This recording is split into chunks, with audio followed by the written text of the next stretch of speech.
எங்க இன்னும் காணோம்? என்ன அழகி, நட பழகிக்கிட்டு இருக்கியா? ஏன் நடக்க கூடாதா? என் புருஷன் இன்னைக்கு ஊருக்கு கிளம்புறாரு, பஸ்ஸுக்கு டைம் ஆச்சு, இன்னும் ஆளையே காணோம். நான் தவிச்சிட்டு இருக்கேன். நீங்க எதுக்கு என்ன வம்புக்கு இழுக்கிறீங்க? நீங்க உறிஞ்சு உறிஞ்சு குடிக்கிற காஃபில நான் என்ன பங்கா கேட்டேன்?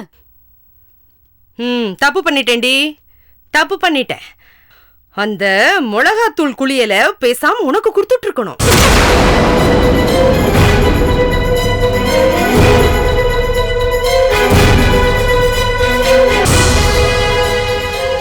அப்படின்னா பெத்த பையனு கூட பார்க்காம அந்த எண்ணெயில மிளகாத்தூள் கலந்தது நீங்க தானா?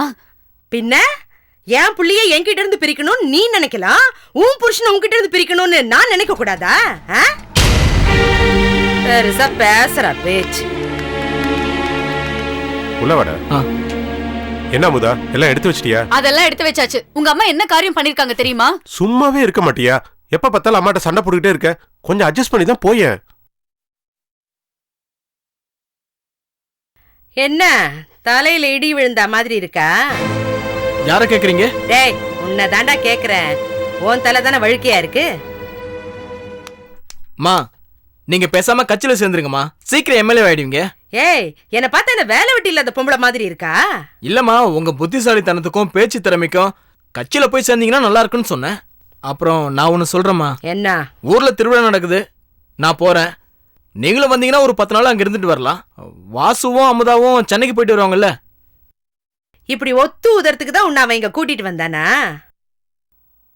டேய் மோகன், இருக்கிற பிரச்சனை பத்தாதுன்னு ஏன்டா புது பிரச்சனையை கிளப்பிட்டு இருக்க? அம்மா, நான் மட்டும் தான் சென்னைக்கு போறேன். அமுதா இங்கதான் இருக்கா. இப்போ உனக்கு சந்தோஷம் தானே? அமுதா, ஏன் இங்க நின்னுட்டு இருக்க? உள்ள போ. என்ன இப்ப என்ன பண்ண சொல்றீங்க? உங்க அம்மா என்ன ஒரு வார்த்தை பேசாதங்கறாங்க, நீங்க நிக்காதங்கறீங்க. நான் என்னதான் பண்ணட்டும்? சரி, இங்கே நில்லு.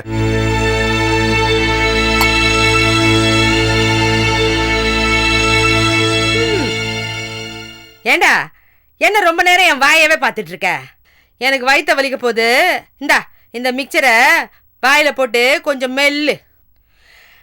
ஏண்டா மோகன், இந்த வயசானவங்களுக்கு எல்லாம் சாப்பாடு போடாம கொடுமைப்படுத்தினா மருமகளுங்களை ஜெயிலுக்கு அனுப்புவாங்களாமே, நிஜமாவா? ஏன்னா இந்த மருமகள் எல்லாம் கொடுமைப்படுத்தினா மாமியார் எல்லாம் ஜெயில போடுறாங்களாமே, உண்மையா?